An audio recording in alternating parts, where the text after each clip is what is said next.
This is sexist. Why post? What is happening to my internet?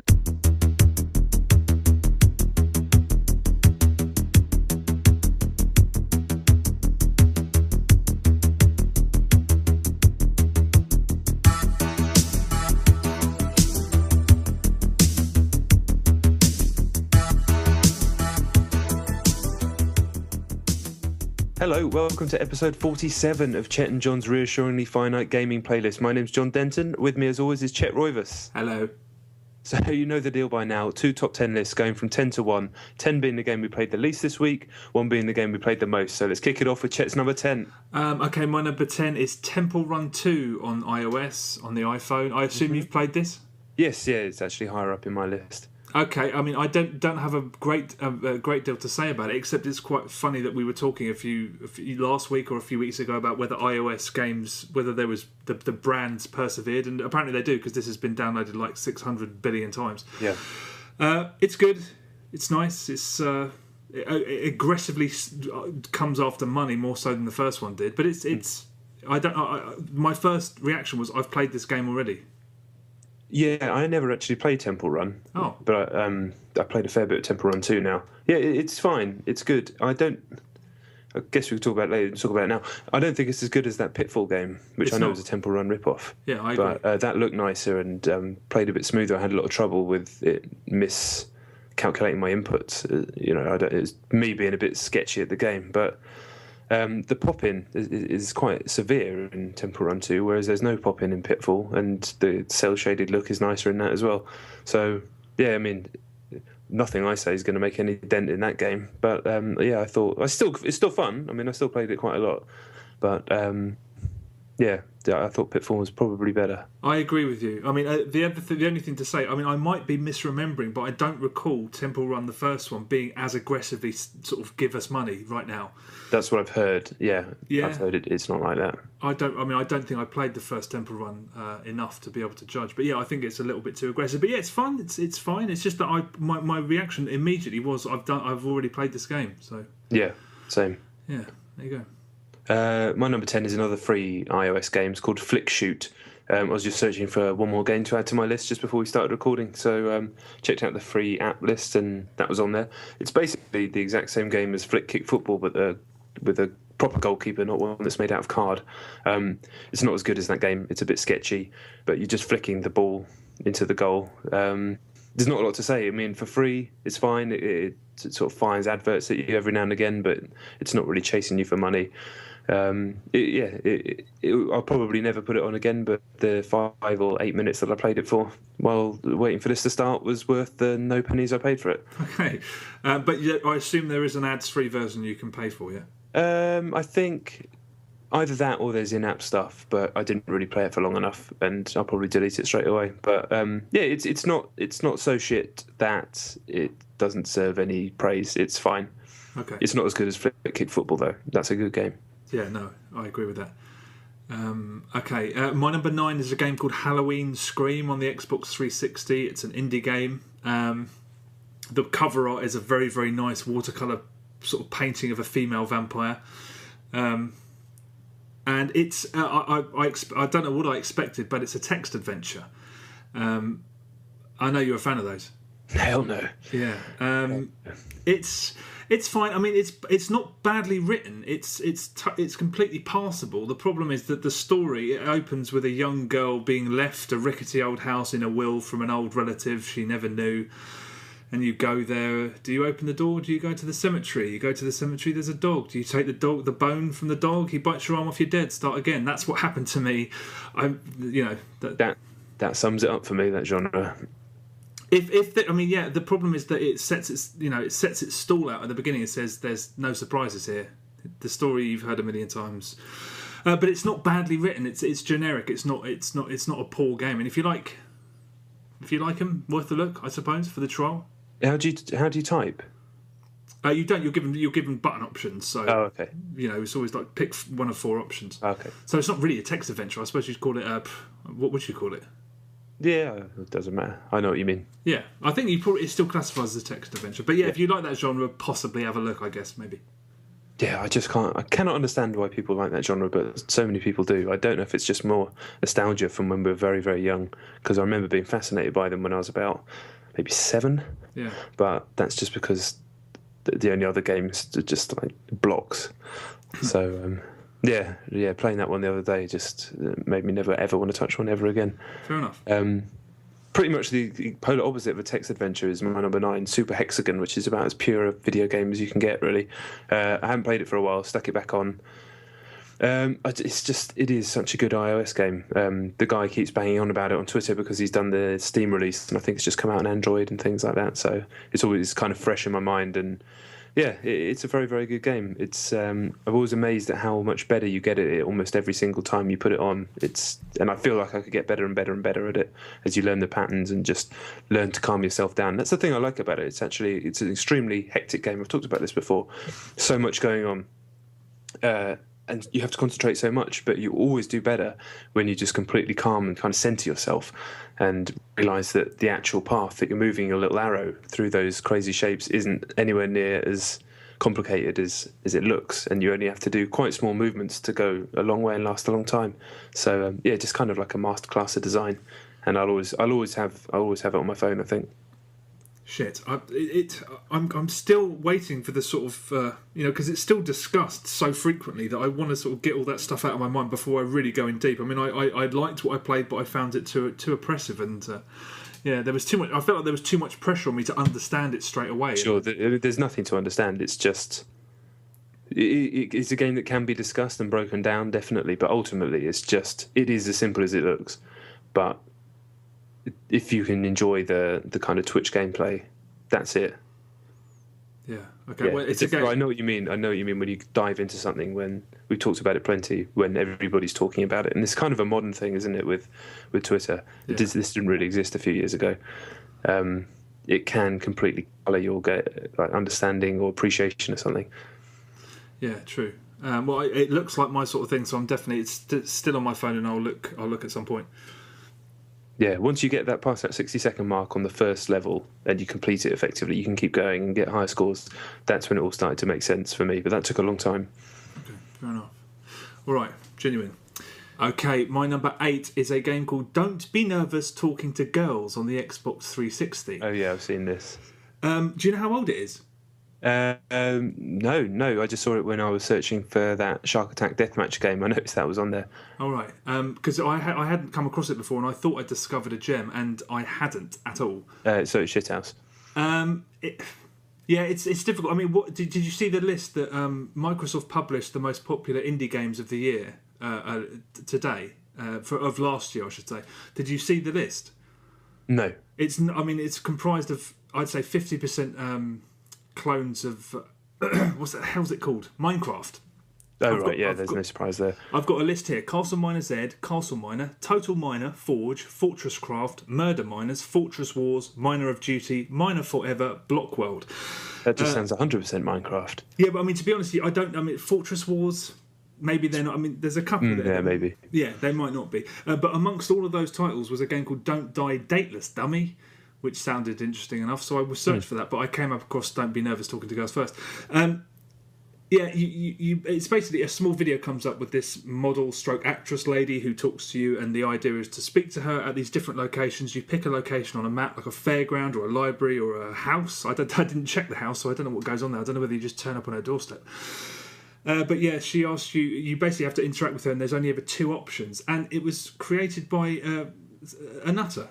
An absolute nutter. I mean, if you go and speak to this woman at a park, there's 2 options. One of them is you're sitting in my goddamn seat or something along those lines. The other option is, isn't it a lovely day? If you pick isn't it a lovely day, she goes, I've got my bear spray, I'm going to use it on you.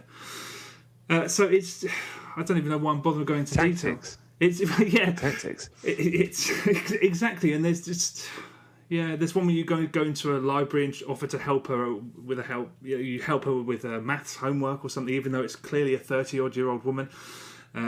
and if you say, "I can help you with your maths if you like," she says, "Get out of my..." the bear spray out. No, she says, "Get out of my life. I don't want anything to do with it." If you say, "I'm a whiz at maths, I'll sort you out," she's like, "Oh yeah, all right." I don't even know. I've spoke about it too much. It's just fucking garbage. But I mean, if you have an Xbox 360, there's a very slim chance you might sort of get some entertainment value out of it. Oh man, I just wish that you played as a bear. That would make the whole thing better. Trust me, anything. I mean, but on some people might get some enjoyment out of the wackiness of how these sort of the way she reacts to certain questions. It's I don't know. I don't want to talk about it anymore. It's fucking garbage.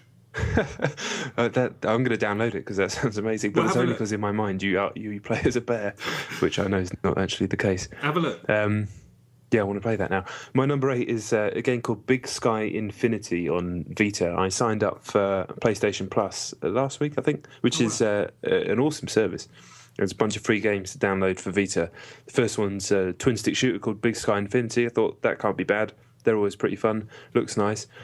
But I couldn't play it. I couldn't hack it because the whole game is narrated and constantly, relentlessly voiced by this English guy who just sounds like either a mate of the guy who made it or the guy who made it. Basically, he sounds kind of like me, tired, doing a really, really bad job of acting about how you're in a spaceship and using like quintessentially English semi-swear words constantly.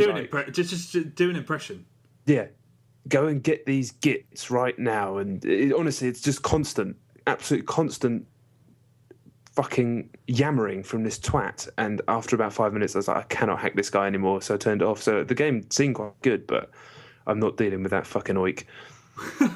But I mean, that sounds terrible because that's the kind of thing that makes a game feel really cheap and sort of amateurish. It's such a low definition recording as well. I don't know if they did it deliberately because the game looks nice. It's not been made too cheaply, but it sounds like they've just done it on their fucking computer speaker, just looped over the top like a really crap YouTube commentary. I don't know why it's in there. Maybe they wanted to make a character that would be appealing to the Americans because he's kind of like eccentric Brit, but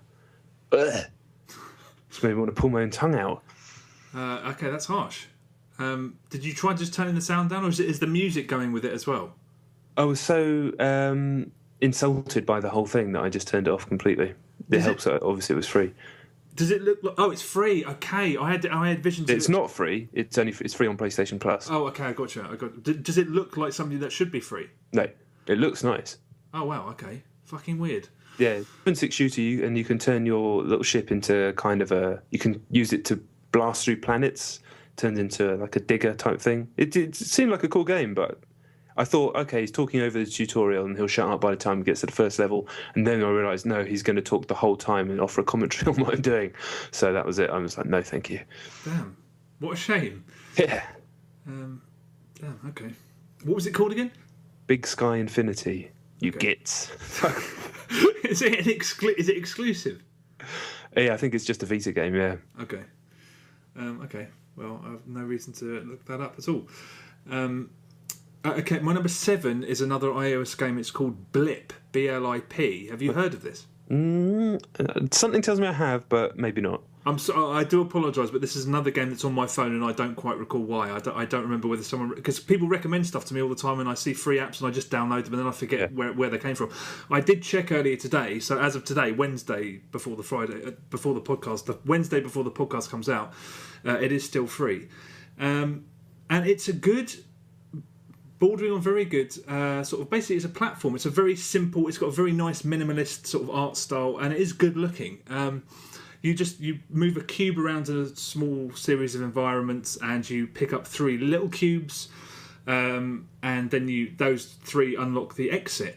It reminded me of Super Meat Boy because of how fast you move around the environment, how slippery it has a very specific control style, but once you've mastered it you can bounce around sort of avoiding obstacles and sort of it has a very similar feel to that, and also because it gets quickly quite difficult. Not as difficult as Super Meat Boy, but it does get difficult quite quickly. It is free, so just download it. Blip. It's a very, very nice, very inventive little game. I'll check that out. Yeah. These are new iPhone games. Yeah, that's a very good one. The only problem with it is that you only ever use left. You can only move left and move right. The rest of it is handled by like bouncing on trampolines or sort of using physics to fly up off stuff. Okay. But the space on either side of the iOS screen is so small. So the amount of times I just, I tap and it wouldn't do what I need it to do. And for a game that gets quite elaborate quite quickly, it's just, I don't understand why they didn't just split the screen in half. Left-hand side of the screen is one button, right hand is the other button, rather than having these tiny little windows on either side that I kept missing. Because basically it's a very precise, basically a platforming game, and repeatedly the buttons didn't work, and that's basic. There's no bigger mistake to make with a game like that. Do you reckon it would work better on iPad? I don't know. It depends. Yeah, I mean, I might have a look at it on iPad. It's difficult. It would, to be honest, it would work better with a control pad, I have to say. But download it, and it's definitely worth a look. Blip, very good indeed. Yeah, I will. I'll check that out, definitely. Genuine. Cool. My number 7's another PlayStation Plus effort, is Jet Set Radio on Vita, which it just looks fucking awesome. The art style, picked out in HD. I'd never played the proper big screen HD version of it, but on the Vita screen, which always, every time I turn the Vita on, which isn't that often, I'm always blown away by what a nice piece of kit it is. And it seems like it's going to be worth the money more so now that I've got PlayStation Plus, and it's going to be like a constant stream of games to play for free. And Jet Set Radio is awesome. I haven't played it since we were back at uni, fucking however many years ago that was, 11 years ago or something. But still really nice. You can kind of see some of the antiquated stylings of it in terms of mechanics, but it always gives me a little bit of fear. Have I talked about this before, about the Jet Set Radio future making me kick a hole in my wall at home? Vaguely. What was it again? I got myself into such a state playing that game that I eventually kicked back to the menu, and I was like, okay, no, I'll continue it. And I went to new game instead of load game, and that pushed me over the edge, and I put my foot through the wall. And now that hole is still there, covered by a poster of Diego Forlan. You did mention this. Putting that on gave me that same chill, because that was one of the most embarrassing moments of my life. But I think I'll continue to play it because it's so nice. The tunes are great, and it doesn't look old at all. It looks completely modern. So. I agree with you there, but didn't the controls feel quite rigid and stiff? A little bit, but because it was free, I think, I don't know, I was just happy to have it, Yeah. Okay. And it looks so nice on that screen that if I played it for hours, maybe it would start to fuck me off. But it was just nice to go back into that world. Yeah, it might just be a better port. I don't know. I mean, maybe they've had a bit more time to work on it. Yeah, I think I'd rather play that on a handheld, to be honest, at this point. Okay, cool. My number 6 is Dead Space 3, the demo. Did you download it? Okay, yeah, I didn't get a chance to check this out. Okay, so everyone must have downloaded it by now. It's on Xbox and PS3. And the section of the game that features in it is exactly the same section I played last summer when I spoke about it on the podcast. Oh, when the guy kept running ahead? That's exactly that sequence. I played it on co-op and on single. The strange thing about it is that there's a little video at the beginning when you download the demo where this woman says, "Thanks for downloading it. Make sure you play it both times on co-op and on single player to see how it differs." And I did that, and it doesn't really differ a whole lot. The second player is sort of inserted into the existing cutscenes, which looks like a hatchet job, really. I don't know why they'd big it up. You don't speak to each other during the action, just during the cutscenes. So the cutscenes are different because there's another guy there. And I still find it interesting, your dynamic between you and Isaac, and this other character, because this guy fucking hates you. Which at first, when you're walking along and you're not talking to each other, it feels a little bit tense. But after a while, you're like, there are situations where I might shout to him for something. I'm still as enthusiastic about it as I was then. It's not in the dark. It's not like Dead Space, but the darkness is sort of substituted with this blizzard. So as soon as the demo starts, there are a couple of really great jumps. They're not jumping out of the darkness. There's necromorphs, but they're jumping out of. It might as well be darkness. It's the same technique. Yeah. I like it as much as I did back then. I think it's going to be really sweet, and I did it on co-op, as I said, and it's just good. I mean, the only thing that wasn't in it that wasn't when I played it in the summer is the crafting, because there's a weapon crafting system. Yeah, I've heard about that, and people got up in arms because there's in-app purchases now, isn't there? Oh no, is that why they did it? Yeah, it seems like that way. You don't have to do it, but I think you can get the stuff quicker if you do in-app purchases. I can't be bothered to be angry about it. Certainly until I'll be annoyed about it when I play the game and it spoils the game. If it doesn't, then I'm not going to get angry about it beforehand. Yeah, if they get the balance right, it's fine. I mean, the crafting actually is quite straightforward. It reminded me of you didn't play Ghost Recon Future Soldier, did you? No, not really. No, I have played it a bit, but not much. Yeah, I mean the crafting in that is very, very. Was there crafting in that? Am I thinking of a different game? Well, there was. You could not crafting, but the way that you could sort of modify your weapons was quite straightforward, and it's the same here. And you can also sort of build bigger med packs, and scrap metal can be used to sort of build bigger ammo pouches. It's very, very simple. But yeah, if they fuck up the balance between trying to get money out of you and fucking the game over, we'll have to wait and see. But I'm still massively enthusiastic. I think it's going to be a very Visceral are solid.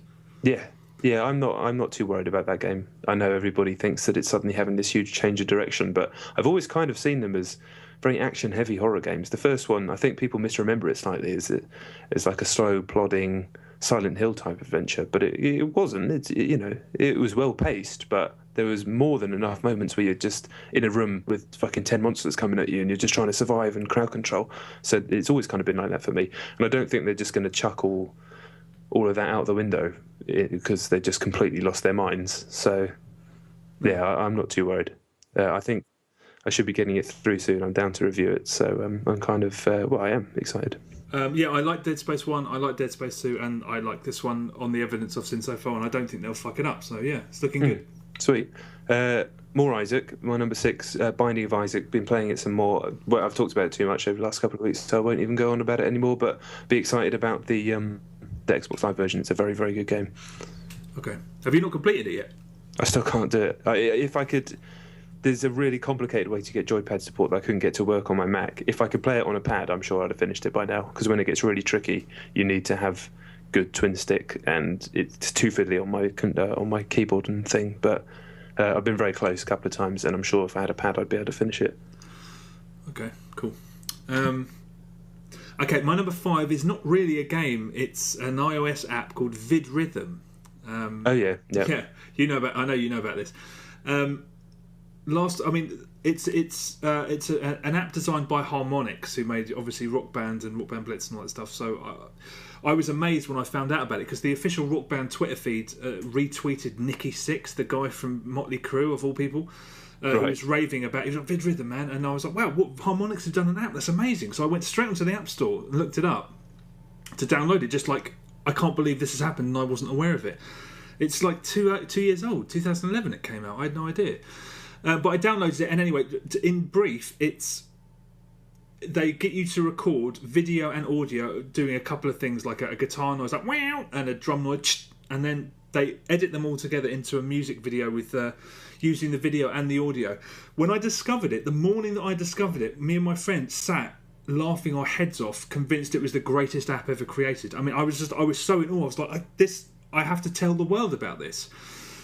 Before the end of that day, I was just like, yeah, that was that. Yeah. It was draw something. It was draw something. I mean, draw something took a week or a couple of weeks to sort of get dull. It's funny though, because those kind of apps like this, draw something is a game essentially, but stuff like Fat Booth, you have to exhaust it and then you discard it. It's not something that will, if someone showed you, oh look, I just did a Fat Booth photo, I know what that app does. I don't care. Yeah, it's funny how something can be so incredibly clever and amusing, and then within a few hours, but you can't not just exhaust its possibilities. You have to do that. But it's free. VidRhythm. It's definitely good for a few laughs, and it's Harmonix, man. You have a look. Yeah, the videos that we made were pretty funny. Yeah, there were a couple of amusing ones in there. Yes, definitely. My number 5 was Temple Run 2. I think we've done it. I don't think there's anything more to add. I'm sure people out there are playing it.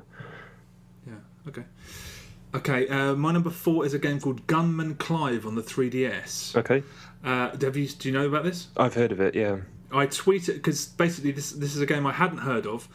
Someone tweeted a story, I can't remember who it was, on Twitter, about how the version of Gunman Clive on the 3DS was massively outselling the iOS version, which apparently just never happens. And I just like the title. Gunman, great. Clive Clive is just a funny name. It's like the other day I heard someone shout in the street, Cecil, and I'm like, when was the last time you heard Cecil? It's just funny names you don't hear anymore. But anyway, I typed Gunman Clive into YouTube, and you should do the same thing. And the advert will come up, the trailer, I should say, which I think was designed by the guy who created the game. And it's just, I tweeted it the other day. It's just the most sarcastic advert I've ever seen. It's by a guy who seems like he doesn't even want you to buy his game. And immediately, that's the first time I've seen an advert and then immediately gone and bought the game. It's a cowboy scrolling shoot 'em up. I mean, if you need a sort of comparison point, Contra's probably a good one, but you can only shoot 3 bullets at a time. Pow, pow, pow. That's the most you can do. You can only shoot horizontally, so you have enemies who can shoot in all directions, and if they're up above you, but the game's built around it. So if you have an enemy up high who's shooting diagonally down at you, you have to run along, find the right box, jump up, and then shoot him from behind. So it's that's not irritating. And it's perfectly fine. You're jumping around, shooting guys in a Wild West setting. The art style's lovely. It looks terrific. Even the 3D looks good, although it's a port from an iOS game. The only thing about it is that it starts to go very, very peculiar after... I mean, I completed the whole thing in 46 minutes, and there are extra modes, including an extra gameplay mode where you can play through the whole thing as a duck and just avoid everything. But around halfway through, there was a sequence where I was like, that's almost exactly just the way that the platforms were constructed and the way some of them fell, and then you had to fall in a certain place to get in. I was like, I swear to God, that's from an old Mario game. And I was like, okay, whatever, I ignored it and I persevered. And the next level was a minecart level. And when I say that it bears a resemblance to Donkey Kong, the classic minecart sequence in the first Donkey Kong Country, I was like... Has this just been cut and pasted? Just, bouncing off these small bits of track, and then you go along a straight bit, and do you jump up? Do you stay on the lower one? If you jump up, you get a prize. If you stay on the lower one, you get hit by a guy coming in the other direction. I was like, I swear to God, this is exactly the same as the minecart. Because I remember that so vividly, because I played that game to completion about probably in excess of 10 times, and I'm not kidding. Right. So I was like, has this just been cut and pasted? And then the next level is the Super Mario Land plane level, except you're holding onto a rocket. Oh. After that, the brilliant levels from the Super Mario Galaxy 1, and I think they're in 2 as well, where there's arrows on the walls. Yeah. So you jump up and then the gravity will pull you in a different direction. Yeah. That's in there as well. Oh. And there's this one bit when you get to the end of that sequence where you jump up, it flips you around, you just have to narrowly avoid an obstacle, and then it flips you like 180 degrees round and you land. I'm like, I've done that before. I don't want to take anything away from the game because it's very entertaining. If you haven't played any of those games, you might not have these reservations. And my brain is so fucked that I might be completely misremembering, but it completely coloured my opinion of the game because I just kept thinking of this. Is this, Anyway. It's a charming game. That aside, it's clearly made by one guy and drawn, I think, by his wife, from what I can gather. Oh, that's sweet. As soon as I saw it running, I was like, I want to play that game. So if you like scrolling shooters, you will get some enjoyment out of it. It looks lovely, and it's only £2. It's £2 on the App Store, and it's £2 on 3DS. I plumped for the 3DS one. Right. Yeah, it's 46 minutes to complete, but there is replay value there. So my reservations are a little bit weird, and I may be bang wrong about them, but I don't know. I like the game, that aside. All right. Gunman Clive, yeah. I'll check that advert out anyway, see. I tweeted it a few days ago. I was just like, I like this guy already. He's like, here's this. Cuttingly sarcastic about his own game. And I was like, that's quite nice. Yeah. That does sound good. My number 4 is DMC Devil May Cry. Almost finished my hard run now, and I've been kind of following the game because I feel sometimes you kind of get behind a game anyway when you get to play it early and you like it and love it. In fact, and this game in particular, because of all the hate and all the negativity, I feel kind of a sort of bond with it a little bit because I feel like I need to defend it, even not actually. I've written my review; it's out there, so that is the defence. But I can't understand now what people's problem is, because I keep reading and people are still slating the combat system and all this sort of stuff. And I just think most of the time they're easy to ignore, but some people go into specifics, like they say stuff like you can't like cancel your moves into an evade and things like that. That's like classic DMC, and you have to wait for the animation loop to finish. And I read that and I was like, really? I'm pretty sure you can. So I went back, put on the game, and I was like, no, you can. There are a couple of moves where the animation has to finish with the devil moves, but most of the time you cancel into an evade.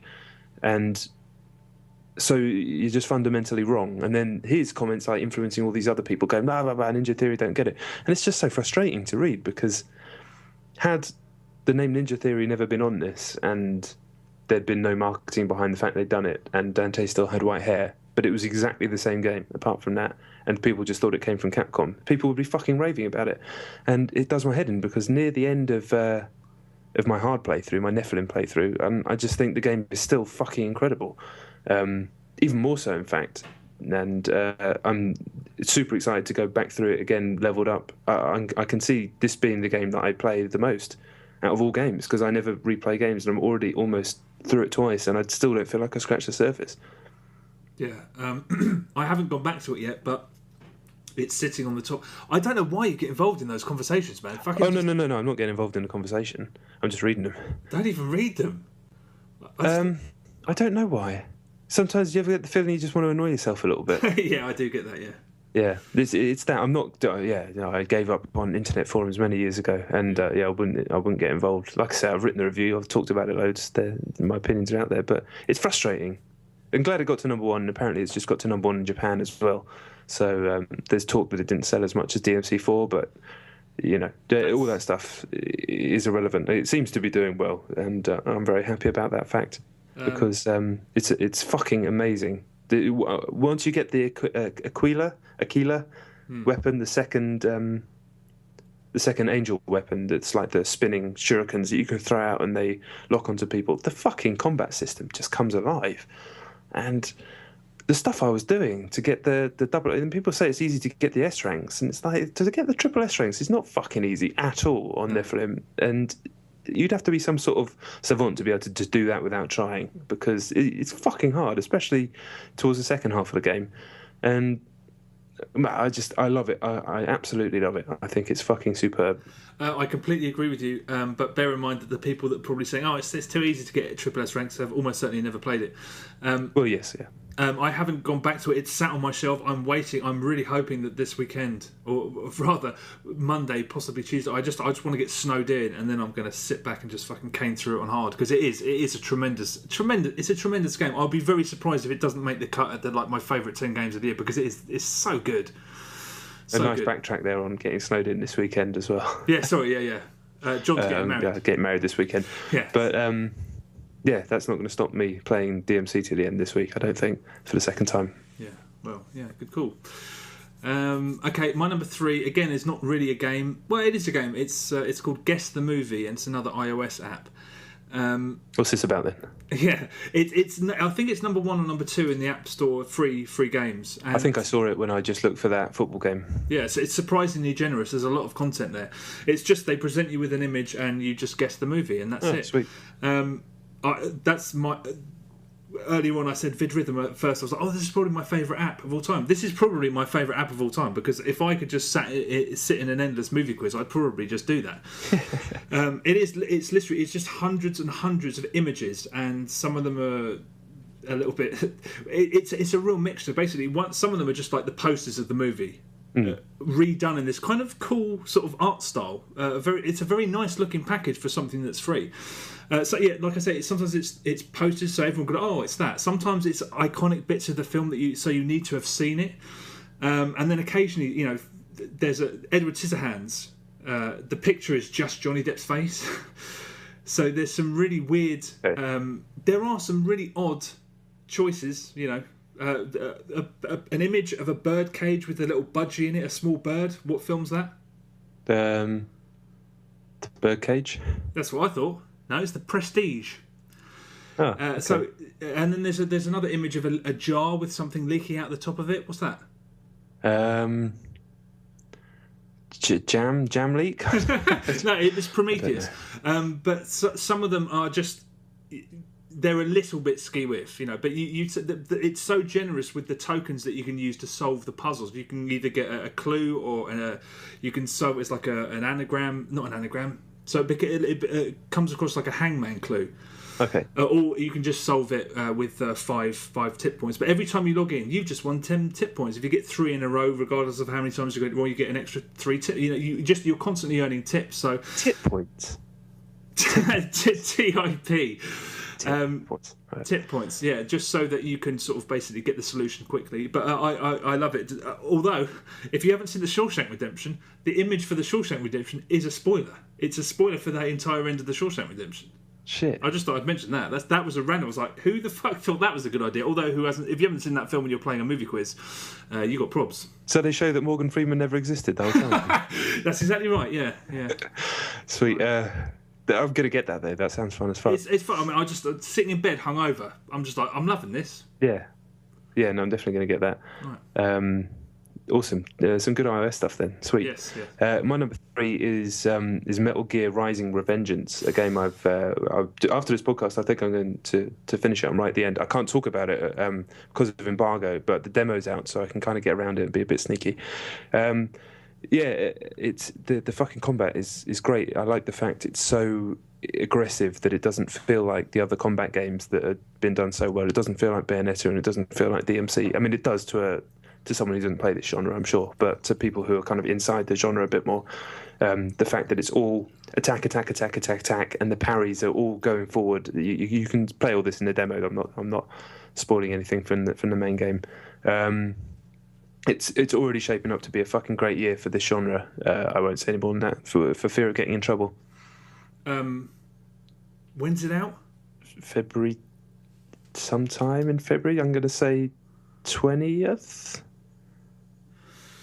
Always got the good information on Chet and Johns. That game can't fail, and I'm just that's proper. If I was to give that too much thought, it would affect my sleeping pattern because I honestly can't wait for the demo. Was great. Is the demo the same one that came with? Yeah. Oh, it's the same one. Zone of the Enders. Yeah. Okay. Yeah. Play that because it's. Yeah. I can't wait. If you are and you're thinking I don't get this, why can't I roll or anything like that? You have to hit square or X on Xbox and towards to parry as you're being hit, and then suddenly the whole game will make sense. Took me a while to work that out at first when I first played the demo. Yeah, if you get but there's a boss battle halfway through. Is it halfway through or is it actually at the end? It's at the end of the demo, yeah. That's where I was just like, what the... I was honestly so mental thinking that the game was just broken. But yeah, it is. It's literally pressing the button because the button prompt's there, but I think didn't it just say that you just press the button or something like that? It made it seem like you click the stick the demo back then. That's not in the... They don't use that graphic anymore in the final game. Okay, good. Wise move. Yeah. So you just move press the thumbstick towards the enemy and press the button as it's sort of at the same time, and it's reasonably generous with the window that allows you to do it. But if you nail the timing, you can counter attack really nicely. But it's all the purposes is not about lateral movement like most of these games are. It's just straight lines, attack. I don't want to get in trouble, so I'm not going to say anymore. Yeah. Okay. I cannot wait. Okay, my number 2 is Battlefield 3. I won't. Batters. Say that again? Back on batters. Oh, yeah. I mean, I love Battlefield 3 so much. It's kind of a melancholy experience at the moment because all of my friends are steadily moving away from it and are less eager to play it. So I'm kind of... A lot of time recently, I've played it on my own, which is a bit of a shame. But then we do... I mean, it's getting to the point in that game's life where it's gone on so long... that we're getting pitted against. I mean, we played the game. I think I've played Battlefield way too much, and I'm only a rank 34 or something. So we constantly we're playing against teams who are almost all of them are rank 100. I can't even fathom over. I don't understand how anyone's got that much time. But playing against them can be a bit galling because they're just too good. So a lot of my friends are steadily sort of backing away from Battlefield, which is terrible because I'm like, don't leave me here on my own. But Yeah, that's kind of the times that I played it recently. That's kind of what happened to me. I'm not even anywhere near your level, not even a tenth of it probably, and the opposition was just too strong. So it just felt like it wasn't for me anymore. It's not really the game's fault. It's just the way it went. Yeah. Where these things happen. Yeah, it's a damn shame though. But I still, the new maps, as I said, fantastic. I still love it. Yeah, shouldn't be long till Battlefield 4. Can't wait. My number 2 is Retro City Rampage. I talked about it very briefly last week. I did it for a review, so I've played the absolute shit out of it. It's you know what it is, right?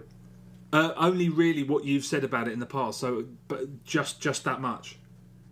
Okay, so at its fundamental, it's like an 8-bit styled GTA clone, old school, top-down GTA, but done in 8-bit graphics instead of 16-bit graphics. But the point of the game is it calls itself a parody straight away, and it's just relentless references to the 80s and a bit to the 90s, gaming and movie culture, constant. For the first 2 hours, the fucking pace of the gags and the references is so fast that it's almost impossible to take them all in for one, and it almost becomes its own aesthetic. And I was like, this is fucking wicked. Just gag, gag, gag, gag, gag. Honestly, constantly. Every mission was like 10 different gags, all pulled from different places. But eventually, it starts to fall back on doing two things which annoy me. It eventually just becomes the game that it's pretending to parody. Just, it says stuff like, oh, it's, this is one of those ones where we like to get you to do menial shit and go and collect stuff for us for no reason, ha ha ha, but all you're doing is just going around collecting stuff for no reason. And stuff like, oh, aren't escort missions and missions where you tail other people in the car, they're fun, aren't they? And then you just have to do it. And that was like all the gags that Simpsons games used when that came out a few years ago. And it's just, and that's not really funny if you're just making me do it. You're just pointing to the fact that it's shit. And also the gags and references slow down a lot to about one per mission. Yeah, I've heard that. It's still really cool. I'd still recommend it to anybody of our age. I think if you're probably under 25, the whole thing, almost all of it will be lost on you, apart from the really obvious stuff like Back to the Future and stuff you'd have seen and played. But all the really subtle, small stuff will be lost on you. But the game's still quite fun. But for people of sort of our age, early 30s and a bit older, there's enough gags and laugh and kind of like nostalgic stuff in there to make it worth playing. It's a bit frustrating at times. The gameplay is very simple. It's stuff you've done before. There's a cover system, weirdly, but you don't really use it. So I think I gave it 78, which means it's good, but there are problems, and it does sort of fall flat a bit too often as it keeps going. Is it worth the asking price then? I can't remember what the asking price is now. It's sort of isn't it 800 points or whatever the equivalent? What is the equivalent of 800-point game on PSN? $7.99. Oh, fair play. Okay, so it probably is. It probably is. It's very nice on Vita. That seemed like a really good fit for it. It probably is. I mean, that whole pricing model's kind of screwed now, because you think about the amount of games you can get for free or for 69p, but in actual fact that still isn't very much money for what is. I mean, you cannot fault the guy's passion and how lovingly created it is. He's set out to do something and he's fucking gone overboard. He must have worked himself to the bone to get this made, and it does play nicely, and there's some cracking chip tunes, and there's a lot of love. It's made with a lot of love, and I do have a lot of time for it, but it does start to wear a little thin after a while. Okay, yeah, I've heard that, but still, it sounds interesting enough to pick up, and I've got to remember to do it at some point. So I will at least do the trial probably this week. Okay, my number 1 is Anarchy Reigns on the Xbox 360. Have you played it yet? It's my number 1 as well. So yeah, fair play. What do you reckon? All right. Well, yeah, it's very cool. I agree with a hell of a lot of what you said last week about it not being Platinum's most polished piece. I mean, fuck no, it isn't. It's sketchy at best. It feels cheap, but it is cheap. So that wasn't a problem. But I also completely agree with when you said there was a real like meatiness and satisfaction to the combat when you're hitting people. Yeah. And they really do nail that feeling. There's kind of a God Hand feel to it. It's not as refined or difficult or skillfully made as God Hand, but God Hand is a fucking ropey ass game in so many ways, like the backgrounds and everything, and it does remind me of that in a lot of ways. But I do like it.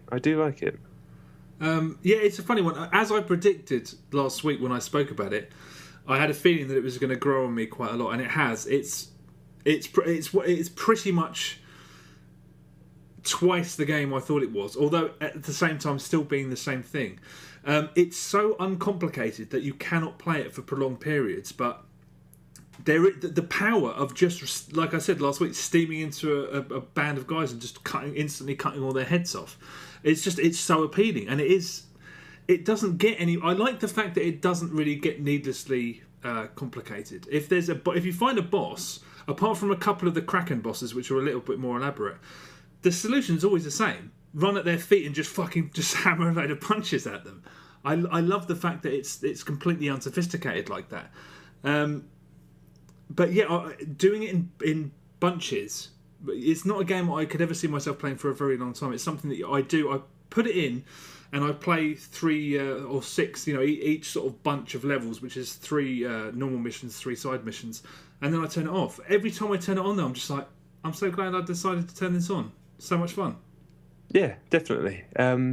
Yeah, at first I was like, oh, I don't like this at all, because obviously you have to grind in between each mission to open up the next mission. You have to get a certain amount of points.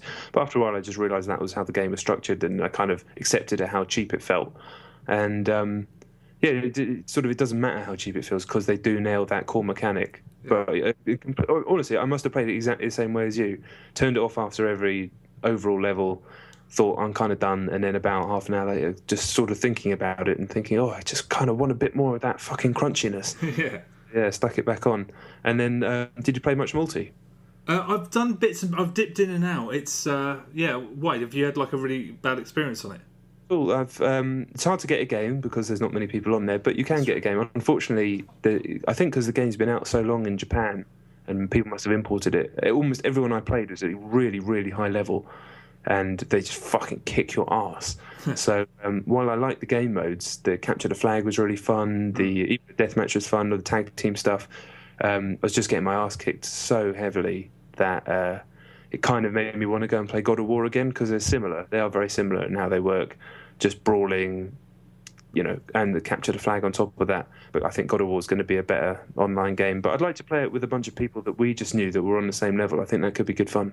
Yeah, it's a game that I knew. I don't think you can. If you go into a game wanting to win, as I said before, I couldn't deal with the stress, because it is so haphazard and mental that I wouldn't want to be concerned with trying to win. I got a lot of a kick. A capture the flag. It's just hilarious chaos, and I loved the way that was. But with regards to death matches, a bit too. Fucking stressful for me. But with regards, how much of the campaign have you done? I've done almost all of the white side, none of the dark side. Okay. It's very straightforward, but it is very enjoyable. My only problem with it, really, well, I've got 2 problems. First of all, there's no scores. There's no campaign scores, so you and I can't compare our scores, which seems crazy. I know there's no elaborate. It's not like Devil May Cry where there's elaborate. You can build amazing scores. I think if we actually, thinking about it, if there was a campaign score page, I think everyone's scores would be broadly the same, because there's not many ways to get massive multipliers and stuff like that. But aside from that, the cutscenes, I love the fact. I love platinum games because they are just a little bit mental, and I love the random tangents it goes on. It's a crackpot game, but some of the cutscenes really do go on. They're really prolonged. I'm just like, the fact that you're given no opportunity at any point to skip any of them, just like, I don't, most of them I'll watch, but sometimes you're just itching to get in and they're going on, and you're like, I should be given the option to fucking skip them in this day and age, god damn it. Yeah, definitely. Yeah, and the story's like the fact that they're actually trying to make a story out of a game where you can just be playing and then planes will come and drop bombs on you, or a fucking weird spiked vehicle will just drive off a building out of nowhere, and it looks like it's been made in Minecraft. But the fact they're trying to tell this like quite serious story to it, I almost admire them for it, because they're so batshit. But I don't really understand why this game got made or why it exists. To be honest. Yeah, it's a very fucking peculiar specimen. You think that they had like a 3-game deal with Sega and they made 2 world-class games, and they just had a bunch of like when the band releases the greatest hits to get out of their contract, they just had like a bunch of scrap. Yeah, maybe. We could just we could put this together. We've got this guy from this game, and the other guy is basically Sam from Vanquish, but without a gun. Yeah. And this guy, we've already made these models. Let's just stick them all in the game, and let fucking Dave do the combat and get it out there. Yeah, that's. If it's culminated that's actually how the game originated, I would not be fucking surprised. But I don't want to undersell it, and I don't want to undersell its value for £20. I mean, it's worth £20, no question. And you can get it for already £12. I saw it for. Wow. Yeah, it's good, crunchy fun. But another thing it made me want to do is go back to God Hand, a game I never finished. So I'm going to go and pick that up on PSN because that is a fucking meister. How much is that on PSN? It's about £6-7. Fair play. Get any better than that? Yeah, that sounds like a bargs. Okay, all right. Well, that's us done for another week. Thank you very much for listening. As usual, the usual spiel about Twitter, Facebook. Check the site out. Check our YouTube channel out. We're going to be updating that as often as we can with new high definition videos of sorts of random shizzle. But yeah, thank you very much for listening, and hopefully we'll see you again next week. Yeah, bye. It's Chet and John on YouTube, by the way. Go like, subscribe, all that good stuff, and appreciate it. Peace. Chowser.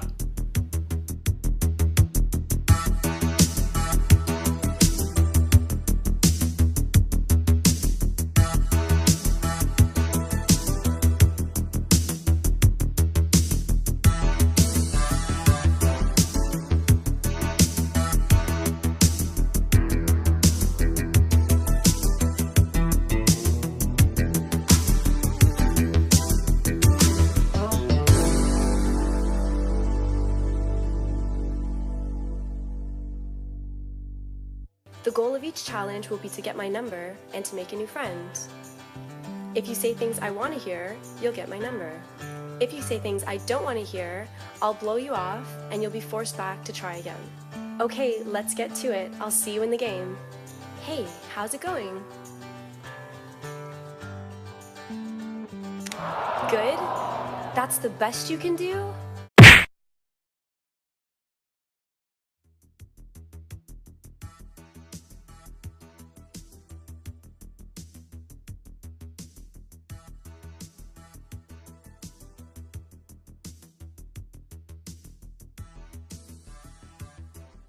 Whereas there's no pop-in Pitfall, and the cel-shaded look is nicer in that as well.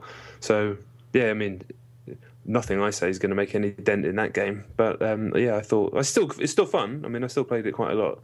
But, I thought Pitfall was probably better. I agree with you. I mean, the only thing to say, I mean, I might be misremembering, but I don't recall Temple Run, the first one, being as aggressively sort of give us money right now.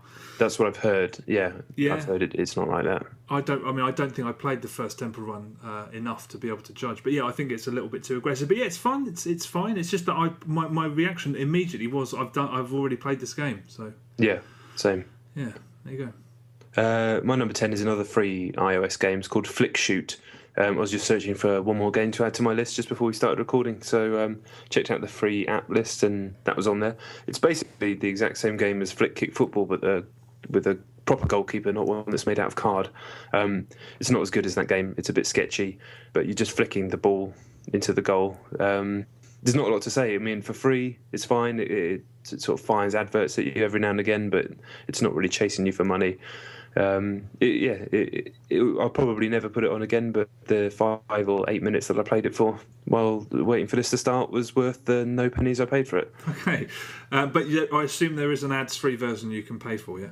I think either that or there's in-app stuff, but I didn't really play it for long enough, and I'll probably delete it straight away. But it's not so shit that it doesn't serve any praise. It's fine. Okay. It's not as good as Flick Kick Football though. That's a good game. Yeah, no, I agree with that. Okay. Thing, isn't it, with Twitter? Yeah. This didn't really exist a few years ago. It can completely colour your understanding or appreciation of something. Yeah, true. Well, it looks like my sort of thing, so I'm definitely it's still on my phone, and I'll look at some point. Yeah, once you get that past that 60-second mark on the first level and you complete it effectively, you can keep going and get higher scores. That's when it all started to make sense for me, but that took a long time. Okay, fair enough. All right, genuine. Okay, my number 8 is a game called Don't Be Nervous Talking to Girls on the Xbox 360. Oh yeah, I've seen this. Do you know how old it is? No. I just saw it when I was searching for that Shark Attack Deathmatch game. I noticed that was on there. All right, because I hadn't come across it before, and I thought I'd discovered a gem, and I hadn't at all. So it's shithouse. Yeah, it's difficult. I mean, what did you see the list that Microsoft published the most popular indie games of the year today of last year, I should say? Did you see the list? No. It's comprised of, I'd say, 50% clones of what's the hell's it called? Minecraft. There's no surprise there. I've got a list here: Castle Miner Z, Castle Miner, Total Miner, Forge, Fortress Craft, Murder Miners, Fortress Wars, Miner of Duty, Miner Forever, Block World.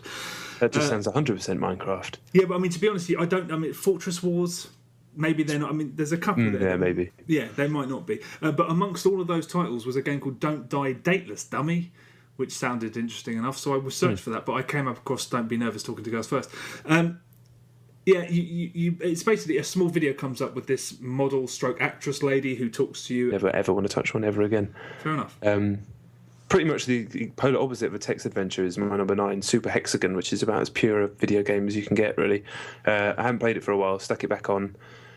It is such a good iOS game. The guy keeps banging on about it on Twitter because he's done the Steam release, and I think it's just come out on Android and things like that. So it's always kind of fresh in my mind, and yeah, it's a very, very good game. It's I'm always amazed at how much better you get at it almost every single time you put it on. And I feel like I could get better and better and better at it as you learn the patterns and just learn to calm yourself down. That's the thing I like about it. It's an extremely hectic game. I've talked about this before. So much going on. And you have to concentrate so much, but you always do better when you just completely calm and kind of center yourself and realise that the actual path that you're moving your little arrow through those crazy shapes isn't anywhere near as complicated as it looks, and you only have to do quite small movements to go a long way and last a long time. So just kind of like a masterclass of design, and I'll always have it on my phone, I think. Shit, I'm still waiting for the sort of because it's still discussed so frequently that I want to sort of get all that stuff out of my mind before I really go in deep. I mean, I liked what I played, but I found it too oppressive, and there was too much. I felt like there was too much pressure on me to understand it straight away. Sure, there's nothing to understand. It's just it's a game that can be discussed and broken down, definitely, but ultimately it is as simple as it looks. But if you can enjoy the kind of Twitch gameplay, that's it. Yeah. Okay. Yeah, well, it's a game. I know what you mean. I know what you mean when you dive into something. When we've talked about it plenty, when everybody's talking about it, and it's kind of a modern. This is sexist. Why post? What is happening to my internet?